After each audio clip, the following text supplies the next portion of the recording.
Bienvenido de nuevo al programa. Hoy nos acompaña el embajador Chas Freeman, un diplomático retirado y ex subsecretario de Defensa, que también desempeñó un papel en el restablecimiento de las relaciones de defensa y militares con China, un tema del que podríamos hablar hoy. Muchas gracias por acompañarnos. Encantado de estar contigo, Glenn.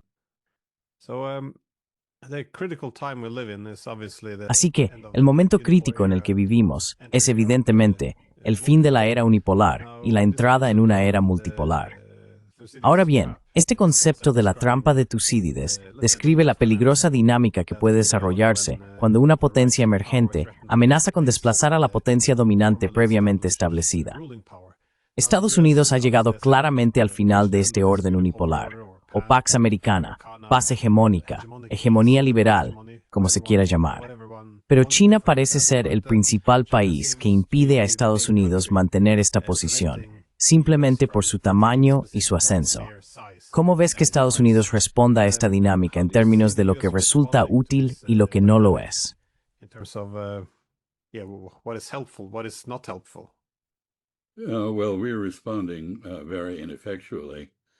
Bueno, estamos respondiendo de manera muy ineficaz. De hecho, en muchos aspectos estamos inmersos en una especie de autodevoración. Las cosas que hicieron grande a Estados Unidos, el Estado de Derecho, la libertad de expresión, la libertad académica, la colaboración entre el gobierno federal y las universidades de investigación, el énfasis en la ciencia y la tecnología, y la devoción por la objetividad en lugar del sesgo o el prejuicio, han desaparecido prácticamente. Estamos en medio de una crisis constitucional. En términos chinos, estamos dando un gran salto hacia atrás en lugar de un gran salto hacia adelante. Y hemos tenido el equivalente de los guardias rojos en Washington, D.C., desmantelando sin sentido elementos del gobierno, sin comprender cuáles son sus funciones.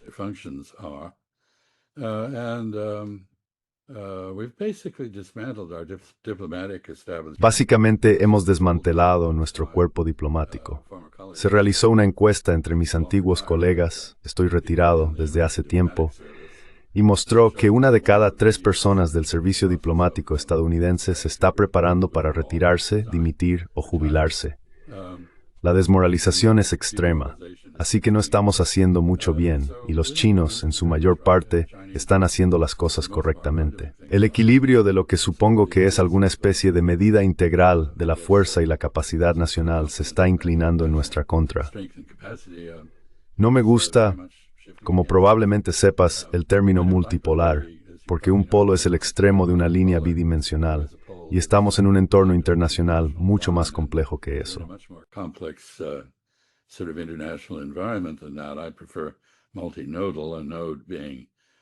Prefiero multinodal, siendo un nodo un conector tridimensional en el que se pueden enlazar muchas cosas, desconectarlas o girar el nodo.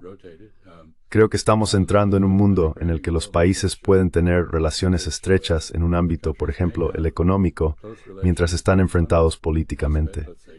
Esa es sin duda la realidad entre Estados Unidos y China en este momento. O por el contrario, pueden tener relaciones políticas cercanas y muy poca interacción económica. Incluso podríamos tener una relación militarmente hostil, como ocurre con China, y sin embargo, en otra dimensión, la económica, un gran haz de interdependencia.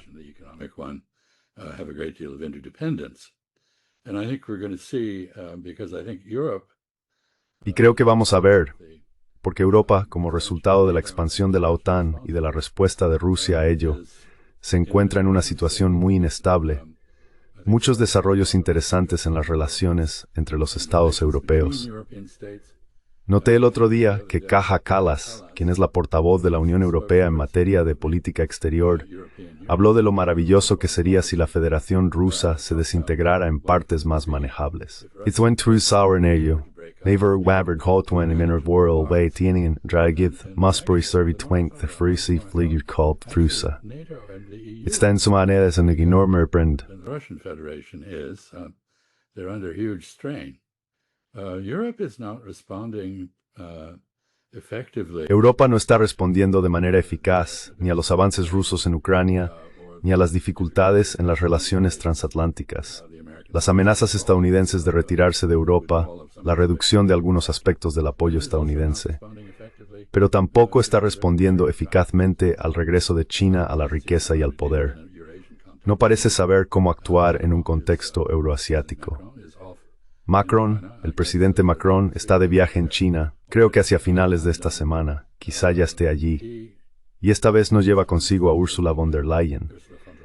Lo describe como una interacción bilateral, pero propone hablar de las relaciones más amplias entre Europa y China. Todo esto me parece bastante carente de rumbo. Me pregunto hacia dónde se dirige. Así que creo que estamos en un momento de perplejidad. Pero en el caso de la interacción entre Estados Unidos y China, lamento decir que ni us ex moistain or desamiri.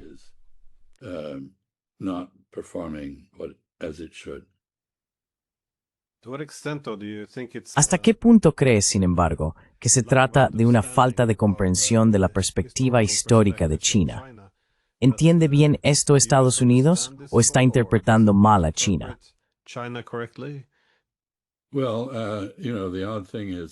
Bueno, ya sabes, lo curioso es que, sea lo que impulsa nuestra política hacia China, no es la experiencia. Las personas que están definiendo la política hacia China son halcones respecto a China, que en su mayoría nunca han estado en China, nunca la han estudiado, no conocen el idioma, no conocen la historia, y sin embargo están convencidos de que saben todo lo que necesitan saber sobre China. Mencionaste la trampa de Tucídides como teoría. Creo que es una gran descripción del comportamiento estadounidense. No creo que sea una buena descripción del comportamiento chino. Y me pregunto acerca de los modelos que se extraen de la conflictiva historia de Europa, con muchos países pequeños compitiendo entre sí, ocasionalmente surgiendo grandes potencias, conflictos entre grandes potencias, remontándose como hizo Tucídides a la guerra del Peloponeso, pero que, cabe argumentar, continuaron más o menos a lo largo de los 2 milenios siguientes de historia.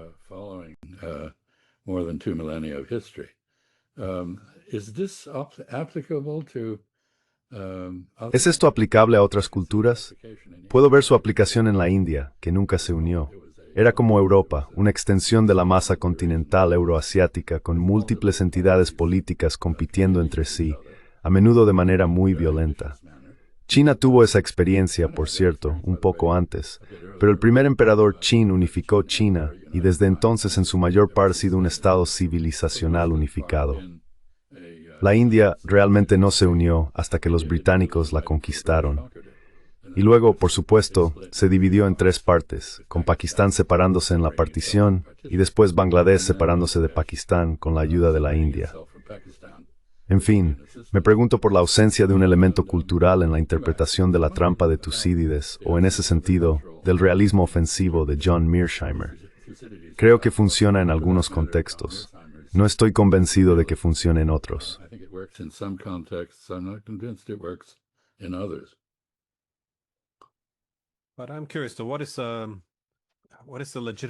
Pero tengo curiosidad. ¿Cuál es la preocupación legítima sobre China?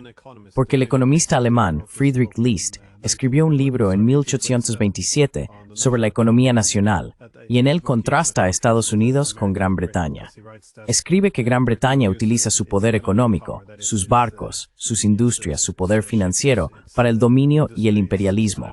Y contrasta esto con la diplomacia estadounidense bajo el sistema americano.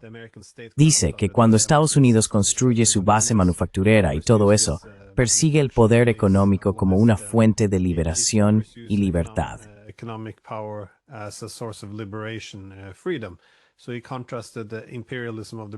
Así que contrastó el imperialismo británico con la forma en que los estadounidenses utilizaron su diplomacia económica. Bueno, como tú también sugeriste, parece que Estados Unidos ha asumido ese papel de Gran Bretaña. Mientras tanto, China ahora, ya sabes, se presenta como la nueva América, diciendo, comerciemos todos juntos, llevémonos bien, esto trata de autonomía y paz. Pero supongo que sí, a donde quiero llegar con esto es, ¿cómo podemos saber que China no seguirá también por este camino, mientras utiliza toda esta diplomacia económica y adopta la retórica de un juego de suma positiva? ¿Cómo sabemos que no va a seguir también esta ruta y a perseguir una visión hegemónica? Well, we can't know. Bueno, no podemos saberlo, y tienes toda la razón. En el siglo XIX, Estados Unidos se presentó a sí mismo como una especie de excepción al comportamiento británico, como la superpotencia británica que dirigía el mundo. Los estadounidenses no querían convertirse en imperialistas europeos. Se pusieron a prueba en este aspecto. Exactamente. Y dijimos que no lo haríamos. Y luego, por supuesto, lo hicimos. Lo hicimos hace unos 125 o 130 años con la guerra hispano-estadounidense, seguida de la adquisición de una colonia en Filipinas y después un periodo de intervención activa en la cuenca del Caribe, Centroamérica y el Caribe. La administración Trump está replicando eso con sus actos de piratería, crímenes de guerra y acciones ilegales frente a la costa de Venezuela. Así que no sabemos si los chinos nos seguirán en ese tipo de patrón. Han sido muy insistentes desde el inicio de la República Popular en que nunca buscarían la hegemonía. Sabes, mi pregunta para ellos siempre fue, ¿por qué os sentís obligados a decir eso?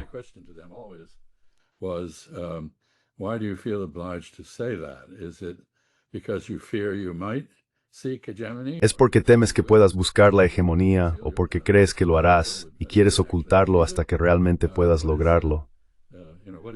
¿Cuál es la razón por la que niegas que vas a ser una superpotencia en el sentido en que lo fueron Estados Unidos y la Unión Soviética, es decir, con una esfera de influencia global, o al menos una en tu vecindario? Supongo que hay dos respuestas a eso. Una es que, históricamente, el sistema estatal en Estiri-Besar-Ikina tenía China muy en el centro, pero los chinos realmente no eran intervencionistas. No derrocaban gobiernos, no imponían su voluntad. Overthrow governments. They didn't impose their will. They did expect deference and respect. Esperaban deferencia y respeto hacia sus intereses, y los obtuvieron de las naciones de la región. Así que, cuando la gente piensa en un país como Japón, fue invadido por los mongoles, no por los chinos. Luego, por supuesto, fue invadido por los neerlandeses y otros europeos, y por los estadounidenses. Pero los chinos, en esencia, han alcanzado el límite geográfico de su estado. Su sistema agrícola, su modo de vida, realmente no se adapta a mucho más allá de sus fronteras actuales. Y no están embarcados en una búsqueda de Lebensraum. No buscan colonias, no pretenden deshacer la soberanía de sus vecinos. Así que la pregunta es, ¿cuál es la amenaza de China? Es una amenaza a la primacía estadounidense.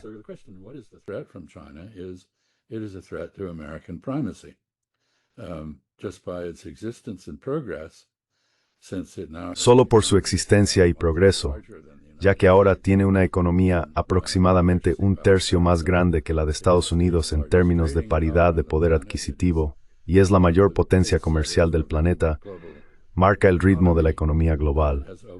Posee más de una cuarta parte de los científicos, ingenieros y matemáticos del mundo. Actualmente lidera en múltiples áreas de la ciencia y la tecnología. El Instituto Australiano de Política Estratégica, que supervisa esto, afirma que China lidera ahora en 57 de las 64 categorías que rastrean, con Estados Unidos a la cabeza en 5 y Corea del Sur en 2. Europa no aparece en esa lista, y eso es muy significativo porque francamente creo que la política europea en este momento puede calificarse de extraña.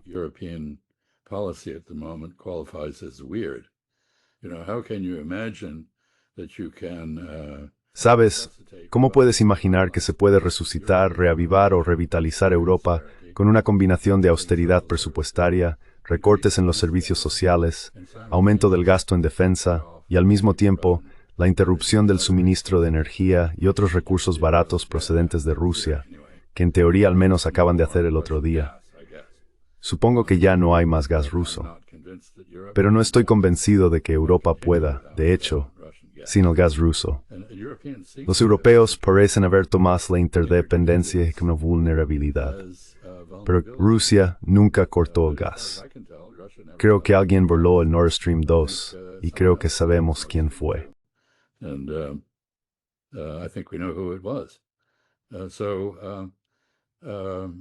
Así que ha sido muy beneficioso para Estados Unidos, por cierto, en términos de ventas de gas. No sé si los chinos encajan realmente en ese patrón.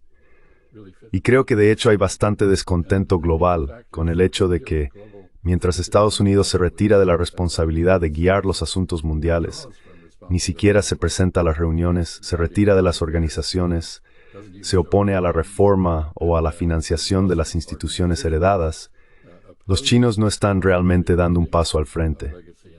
Quiero decir, no, de facto están haciendo mucho en la región para combatir el cambio climático, pero no están asumiendo el liderazgo internacional en ese ámbito.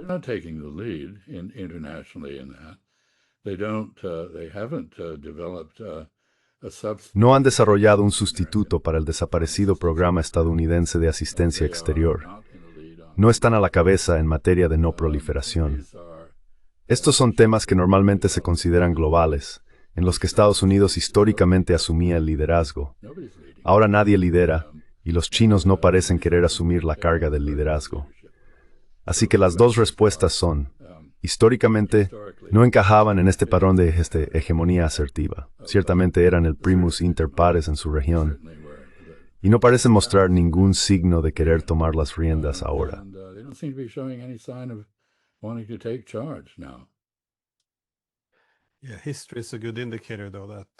Sí, la historia es un buen indicador, aunque puede que haya un tipo de poder diferente, que no necesariamente sigan los pasos de Europa y Estados Unidos. Pero es interesante el punto que mencionas. Si no vas a perseguir la hegemonía, no hay razón para hablar tanto de ella. Siempre tengo la impresión de que, bueno, si lo miras ahora, Estados Unidos no deja de repetir que es el país más poderoso del mundo. Los europeos no paran de hablar de los maravillosos valores que tenemos en Europa. Quiero decir, no dejan de mencionarlo. Y eso también es una buena señal de que el poder de Estados Unidos está decayendo y de que los valores europeos ya no se sostienen realmente. Pero insisten en mencionarlo casi en cada frase.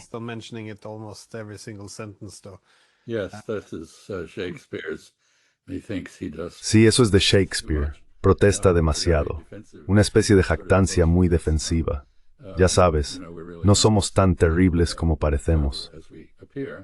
Pero, como dije ayer en una charla en Brown sobre la cuestión de si Estados Unidos está cediendo el futuro a China, Europa es ahora el hombre enfermo de Eurasia.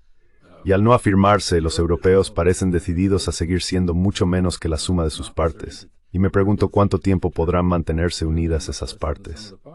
Imaginemos, por ejemplo, que los avances rusos en Ucrania resulten en una victoria decisiva para Rusia, lo cual es totalmente posible. Ucrania ha perdido la guerra. Which is entirely possible. Ukraine has lost the war. Europe and the West generally are in denial about that. Europa y Occidente en general están en negación respecto a eso. Pero la negación no es realmente una estrategia. Intentar fingir que la guerra puede continuar con éxito, que es básicamente lo que está haciendo Europa, no lleva a ninguna parte, como acabamos de ver con las conversaciones Witkoff-Kushner con Vladimir Putin en Moscú. Cualquier propuesta de paz que se plantee debe basarse en la realidad, no en la ilusión. Bien, supongamos que Rusia, de hecho, se mantendrá unida a la OTAN, se mantendrá por...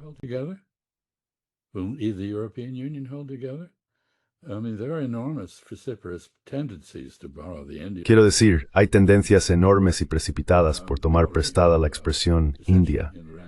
Ya tenemos disensiones en las filas. España está siguiendo un rumbo muy distinto al de Alemania.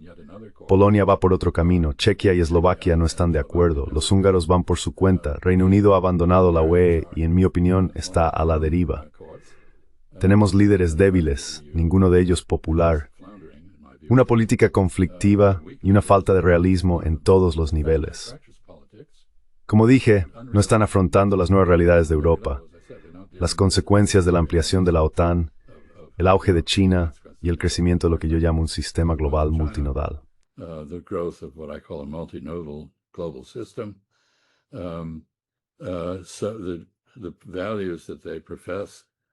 Así que los valores que profesan no se aplican a Asia Occidental, donde toleran y apoyan un genocidio, incluso mientras denuncian a Rusia por una violencia mucho menor en Ucrania. Tienes a von der Leyen diciendo que es inadmisible adquirir territorio por la fuerza, pero luego se une a Estados Unidos, para permitir que Israel lo haga, incluso cuando se opusieron a ello en el caso de Rusia en Ucrania. Así que los tan proclamados valores de Occidente no tienen mucha credibilidad en este momento, y quizá por eso se afirman con tanta fuerza.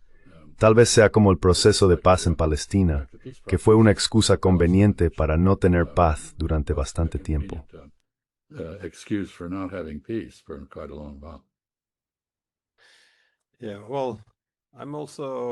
Sí, bueno, yo también. No veo un futuro muy prometedor para la OTAN. Su papel cambiará inevitablemente según la distribución del poder.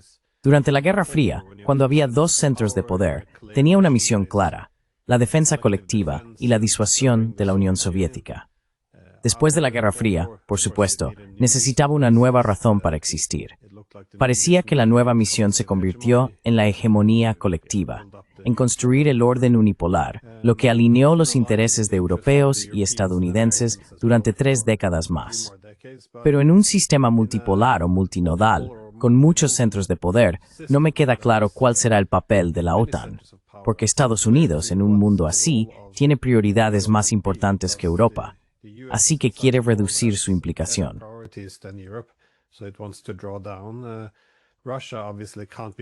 Rusia, evidentemente, ya no puede ser apartada como uno de esos centros clave de poder.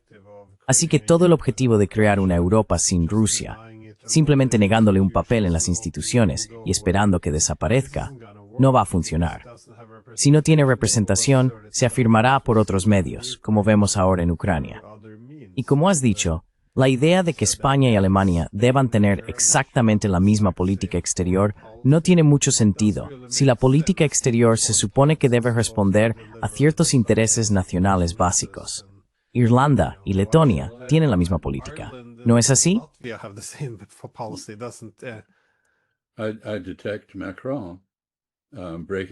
Veo a Macron saliéndose del carril en este asunto, y no creo que sea el único. Piénsalo un momento. La presión a la que está sometida la OTAN. Su miembro principal, Estados Unidos, ya no es fiable. Nosotros, los estadounidenses, ya no nos dedicamos a proteger a otros. Supuestamente es América primero. Por supuesto, en realidad no lo es, porque en Asia Occidental es Israel primero. Pero Trump fue a Busan, en Corea del Sur, y se reunió con Xi Jinping, y las conclusiones de esa reunión fueron básicamente que China es igual a Estados Unidos. Trump parece reconocer personalmente que Estados Unidos no puede superar a China ni ganar una guerra contra ella. Por lo tanto, la afirmación de la primacía estadounidense en el Pacífico, a la que el establishment está comprometido, quizá ya no sea aceptada por el líder supremo de Estados Unidos.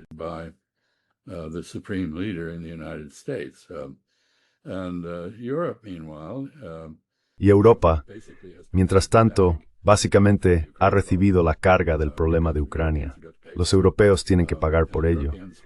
Y algunos europeos han empezado a hablar, en algunos casos de forma muy agresiva, sobre ir contra Rusia, lo que llevó a Vladimir Putin a decir, esencialmente, si queréis hacer eso, estamos preparados.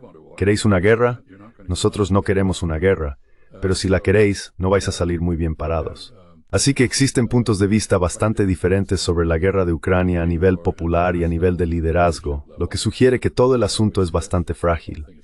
Incluso hay diferencias expresadas abiertamente por personas como Robert Fico y Víctor Orbán, con opiniones bastante distintas. Entonces, ¿es este un marco sólido que sobrevivirá al impacto de una victoria rusa en Ucrania, que creo que es lo que empezamos a ver?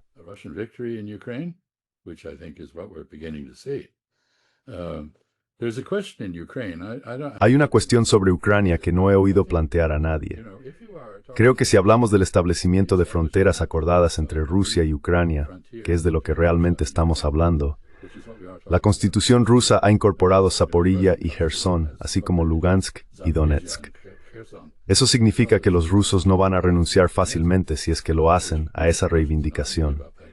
Pero pensemos en las fronteras. Si no están ancladas en la geografía, por ejemplo, un río o una cadena montañosa, o algo que las haga plausibles en la realidad, se convierten en excusas para reanudar la guerra. Y me parece que, al menos desde la interpretación rusa de la posición de Europa sobre Ucrania, Europa quiere un alto el fuego para que Ucrania pueda reconstituirse y volver a la carga en nombre del resto de Europa. Ukraine can reconstitute and go at it again on behalf of the rest of Europe. I don't think many Ukrainians are very enthusiastic about that. No creo que muchos ucranianos estén muy entusiasmados con esa perspectiva. Se nos dice que hay una deserción cada 2 minutos en el ejército ucraniano, que la mitad de sus efectivos está de hecho ausente sin permiso, y que los niveles de reclutamiento están muy por debajo de las bajas más las deserciones, por un margen muy amplio. Parece que el frente se está desmoronando del lado ucraniano. Así que supongo que la posición rusa es, no estáis dispuestos a tratar con nosotros en la mesa de negociaciones. Así que tomaremos lo que tengamos que tomar en el campo de batalla, y vosotros tendréis que aceptarlo de un modo u otro. Pero podríamos acabar con una Europa en un estado de guerra fría entre una parte de Occidente, aunque no toda, y Rusia, con una Ucrania muy reducida en tamaño e influencia, y aún sin poder unirse a la Unión Europea debido a la falta de democracia. Al alto nivel de corrupción y a los más problemas que tiene Ucrania, sin amarse nervos reales versus el cálculo ucraniano. French and other objections to Ukrainian agricultural potential. Yeah, I always made the point that, Sí, siempre he sostenido que desde los años 90, la maldición de Europa es que hemos vuelto a dividir el continente. Creo que Europa aún puede seguir siendo un actor relevante en este nuevo mundo si logramos superar esta línea divisoria. Pero lo de Ucrania es muy extraño. Hemos asumido profundamente la narrativa de que fue simplemente una misión imperialista no provocada por parte de Rusia. Una vez que aceptas esa narrativa, ya no hay soluciones posibles. Porque si reconocemos que empezamos esta guerra en 2014, que provocamos a los rusos para que intervinieran, entonces al menos existe un camino hacia una solución, algún formato de paz indivisible. Si se pueden eliminar las líneas divisorias en Europa, los europeos, lo que incluiría entonces a los rusos, podrían diversificarse más.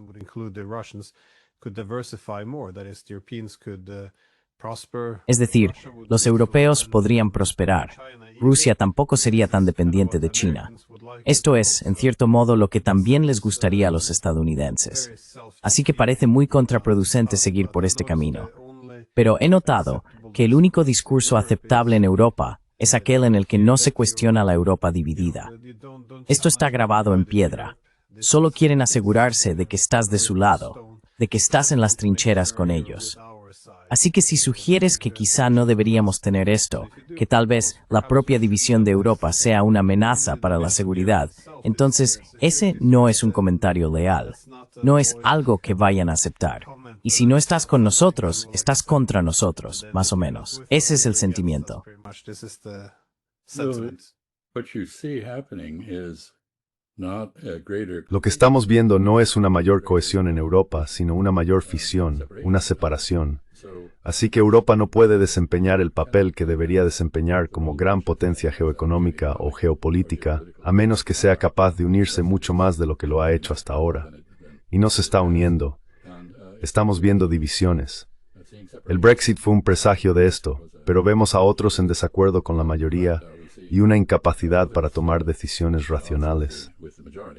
Así que, cortar a Europa del gas ruso para 2027, en primer lugar, probablemente sea imposible. ¿Pero es una buena idea? Quiero decir, ¿qué pasa con la industria europea si los precios de la energía son tan altos como es probable que sean en esas circunstancias? Y es mejor depender de Argelia que de Rusia. Quiero decir, de verdad, o de Asia Occidental. No entiendo el razonamiento estratégico, lo que me lleva a creer que no hay razonamiento estratégico alguno. Which leads me to believe that there is no strategic reasoning. No, there's not. And I think this transition of No, no lo hay. Y creo que esta transición en Europa es un error porque, como has dicho, la UUR era un bloque geoeconómico. Utilizabais el poder de negociación colectiva para conseguir mejores acuerdos con otras partes del mundo, incluidos los Estados Unidos, y existía esa sinergia entre las economías europeas. Eso era lo que mantenía unida a la UE entonces, la capacidad de generar beneficios económicos. Pero una vez que se transformó en lo que llama una UE geopolítica, es decir, que ahora vamos a enfrentarnos a los rusos, El problema fue que la Europa geoeconómica solo funcionaba porque teníamos unas relaciones de trabajo adecuadas con los rusos. a good, proper working relations with the Russians. If the new unity is based on shared hate, Si la nueva unidad se basa en un odio compartido hacia Rusia, entonces no podemos tener prosperidad económica. Así que creo que es algo muy, muy insostenible. No podemos mantener este nivel de odio durante tanto tiempo.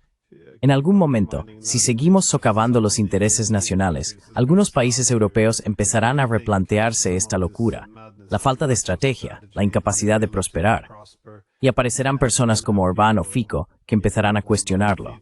In istället det små you. question it, the reason behind all of this. Well, I go back to my earlier point. Bueno, vuelvo a mi punto anterior. ¿Cómo responde una Europa que depende de la rusofobia para unirse a sí misma a una victoria rusa en Ucrania? ¿Redobla su rusofobia? O la gente dice, un momento, quizá realmente debamos pensar en la coexistencia con Rusia, con Ucrania como zona de amortiguamiento y puente entre nosotros y los rusos. ¿Cuál es la reacción? No veo como una postura basada en el odio o el miedo a Rusia, que para empezar, no tiene base probatoria muy sólida, podría sobrevivir a una victoria al Limes. Can survive a Russian victory, and I think we're looking at the very real prospect.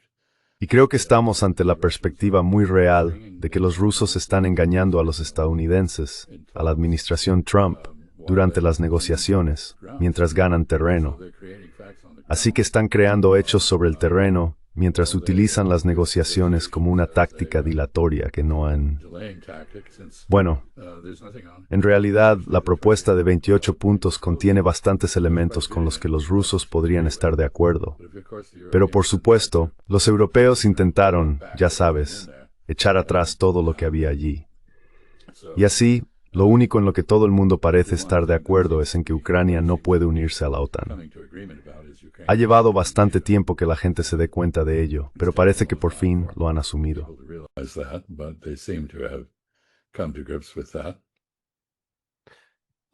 Let me ask though, because one of the problems. Permíteme preguntar, sin embargo, porque uno de los problemas, de nuevo con Europa, fue que al aislarla de Rusia, se siguió el enfoque histórico británico, más tarde heredado por Estados Unidos, ya que así se evitaba que un conjunto de estados pudiera amenazar a Estados Unidos. Siempre he sospechado que gran parte de esto se remonta al sistema continental napoleónico, que asustó a los británicos. Sí, pero conviene señalar, al analizar a China, que el mundo no se está aliando con China contra Estados Unidos. Parece haber una mentalidad muy propia de la Guerra Fría, en la que se asume que uno pertenece a un bloque, ya sea liderado por Estados Unidos o por China. Pero los BRICS deberían ser la prueba número 1. La India nunca se uniría a una alianza liderada por China contra los estadounidenses.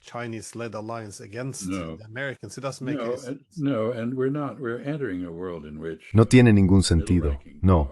Y estamos entrando en un mundo en el que las potencias de rango medio tienen una nueva libertad de maniobra. Esa es la naturaleza del sistema multipolar. Y sé que los chinos no pretenden exportar su sistema ni siquiera sus ideas.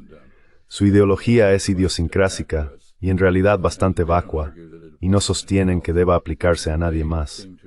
Parecen estar convencidos de que, como argumentó su gran filósofo Mencio, la manera de ejercer influencia en el extranjero es dar un buen ejemplo para que la gente quiera venir y aprender de ti, ver cómo hiciste lo que hiciste y comprobar si pueden hacer lo mismo.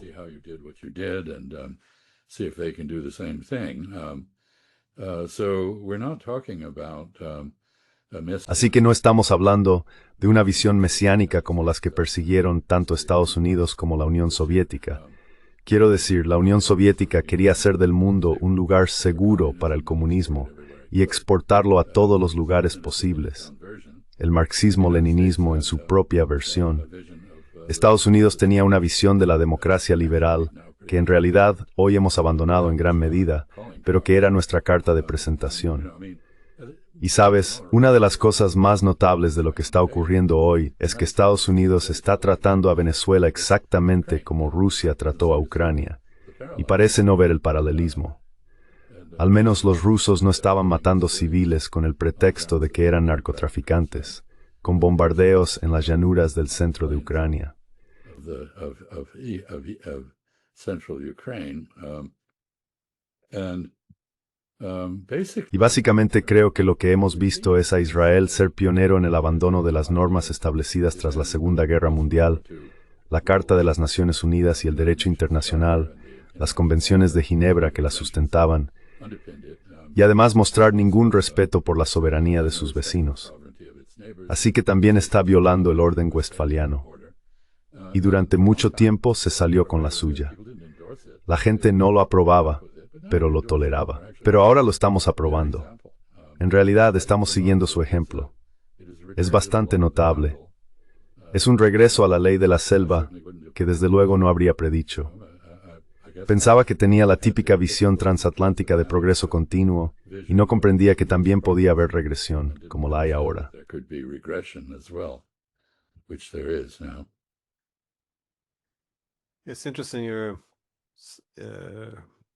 Es interesante la posibilidad de que China pueda seguir el mismo camino, porque si lo comparas, como sugerías, con Estados Unidos, este también tenía la idea de ser un ejemplo a imitar, su forma de gobierno y sus libertades.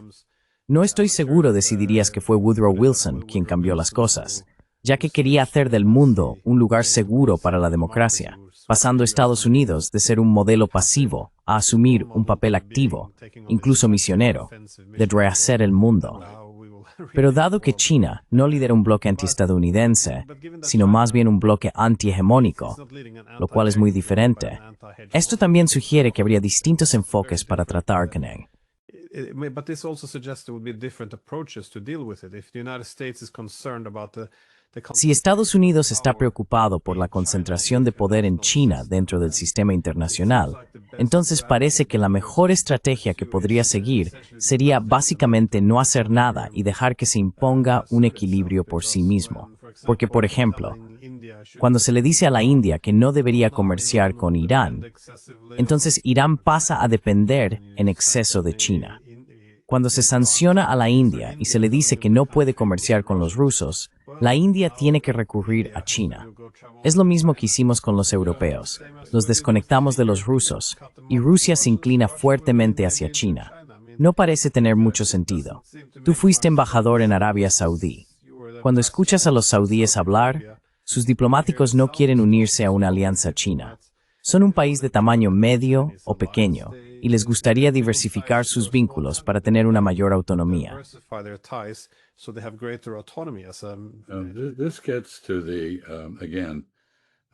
Esto nos lleva una vez más a la naturaleza multinodal del mundo que está surgiendo. La gente se alineará económicamente con China, pero no por completo. No necesariamente seguirán una alineación económica con una alineación política. Y China no ofrece los servicios de protección militar que ofrecían los Estados Unidos. Por supuesto, ahora muchos países no están preocupados por si los estadounidenses los protegerán, sino por los Estados Unidos como una potencia depredadora que podría apoderarse de sus recursos. Pregúntales a los daneses por Groenlandia, pero no creo. Creo que estamos entrando en un mundo en el que la alineación económica no coincide necesariamente con la alineación política o la pertenencia a un bloque.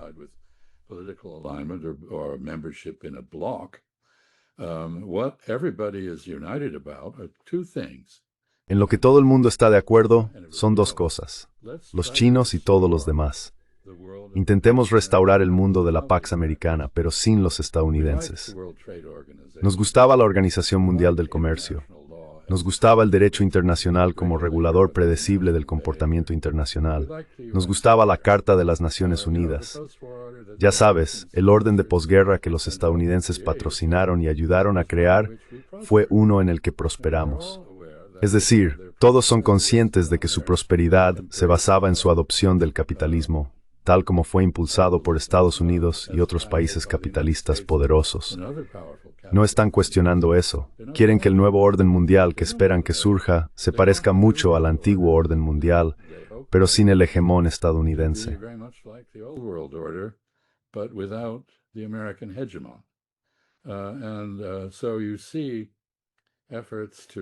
Y así vemos esfuerzos por restaurar la OMC. Donde no pueden restaurarla, intentan inventar versiones regionales de la misma.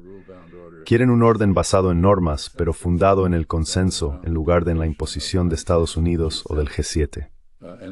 Y en este contexto, vuelvo a la dificultad de Europa para adaptarse al nuevo mundo. Una de las cosas a las que Europa parece incapaz de adaptarse es al hecho de que Occidente ya no lidera el mundo. La gente no mira a Occidente en busca de liderazgo por múltiples razones, entre ellas su gestión de la crisis de Ucrania y su comportamiento hacia Irán, hacia Israel y Palestina, hacia Siria. Ya sabes, las cuestiones de Oriente Medio o Asia Occidental han contribuido a desacreditar a Occidente como líder internacional. The West as an international leader. Y por tanto, no nos estamos adaptando a esto. La gente sigue imaginando, como el famoso rey Canuto ordenando a la marea, que ya sabes, los aduladores o los políticos agotados le dicen a Occidente, todavía puedes dominar las mareas internacionales. Pero no podemos. Así que vamos a tener que redescubrir la diplomacia, lo que significa trabajo duro. Intentar convencer a otras personas de que hagan las cosas a tu manera porque es de su interés. Pero aún no estamos ahí. Y el ejemplo más flagrante de esto es, de hecho, la negativa de los europeos a mantener siquiera un diálogo con los rusos. Pero lo necesitan. No se pueden resolver problemas que son de naturaleza política, porque en última instancia lo son, sin hablar con la gente. Without talking to people.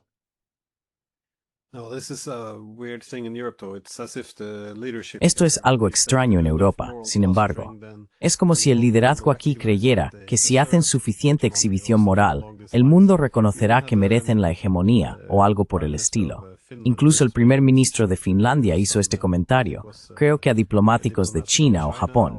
No puedo, bueno, en fin, decía, no queremos un mundo multipolar. Hay demasiada competencia y lucha. Deberíamos tener solo al hegemón. Es como digo, intentar controlar las mareas. Simplemente no funciona. It's embrace and worth it happened before. Sí, pero eso es Europa ahora. Si simplemente hacen suficientes referencias a valores y declaraciones, entonces esperan, bueno, creo que hay una obsesión con los actos de habla, la idea de que si simplemente dices algo puedes construir socialmente la noción de que nuestro dominio será legítimo y que el mundo de algún modo lo aceptará. Sin embargo, hay mucha autoilusión en todo eso.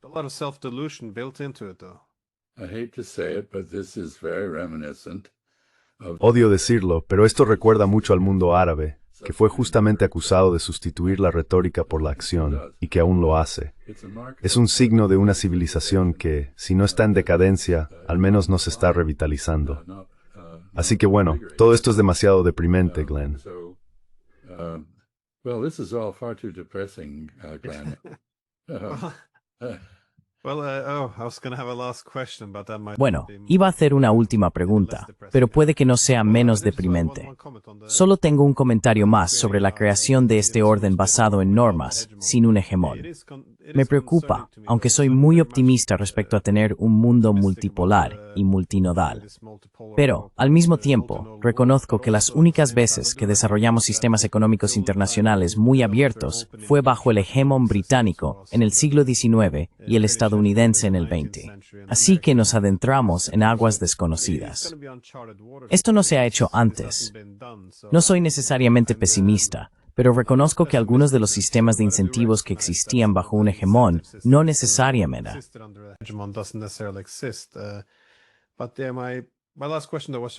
Pero mi última pregunta era sobre lo que crees que ocurre dentro de Estados Unidos como resultado de este cambio de poder. Siempre he sostenido que el nacionalismo estadounidense era único en ciertos aspectos, porque era más optimista. Solo avanzaba de fortaleza en fortaleza. En Europa, las formas más desagradables de nacionalismo tienden a mirar hacia atrás y a preguntarse, ¿cuándo fue nuestra grandeza y quién nos la arrebató? Y eso crea, o puede crear, ese deseo amargo y vengativo de recuperar los viejos tiempos. Entonces, ¿cómo lo ve Estados Unidos dando aparentemente por primera vez un paso importante hacia abajo? ¿Cómo afecta esto a la estrategia, la ideología, la estructura de gobierno, la democracia? It's a very complex. Esa es una pregunta muy larga, pero sin duda es una muy compleja. Hay quien sostiene que Estados Unidos se está moviendo hacia la desunión, es decir, que existen múltiples subculturas en el país. Te hablo desde Rhode Island, que está en Nueva Inglaterra, y los valores en Nueva Inglaterra son muy diferentes de los del sur profundo, donde hay una historia de gobiernos autoritarios basados en motivos raciales. La segregación fue un site autoritario, no tan extremo como el apartheid no es democrático. Los valores del sur profundo son bastante distintos de los estados dañosos o los estados del norte centro. Or in the north central states, Lo que está haciendo nuestro gobierno actual es dividir terriblemente a la gente. Existe una preocupación real de que podamos tener otro intento de desunir a los Estados Unidos, como ocurrió con la cuestión de la esclavitud en 1860. No sé qué pasará a nivel interno. Sí creo que hay motivos cada vez mayores para pensar que el presidente Trump podría no completar este mandato en buen estado de salud. Parece estar sufriendo diversas dolencias, incluida cierta demencia. Así que debemos considerar la posibilidad de que J.D. Vance se convierta en presidente, y mucha gente encontraría esa idea bastante aterradora. Many people would find that quite a frightening thought, but perhaps others would welcome it. Anyway, Pero ya sabes, quizá otros lo acogerían con agrado. En cualquier caso, creo que Estados Unidos se encuentra en medio de múltiples transiciones. Y por último, en cuanto a la política exterior, volviendo a lo que decías antes, quizá estemos replegándonos hacia el hemisferio occidental como respuesta a las complejidades de Eurasia, tanto en su extremo occidental como en su extremo oriental. Como dije en Busan, el presidente Trump actuó como si reconociera que no podíamos superar a China en competencia, ni ganar una guerra contra ella. Parece creer que los europeos deberían ocuparse de sus propios asuntos y que no deberíamos ser nosotros quienes lo hiciéramos.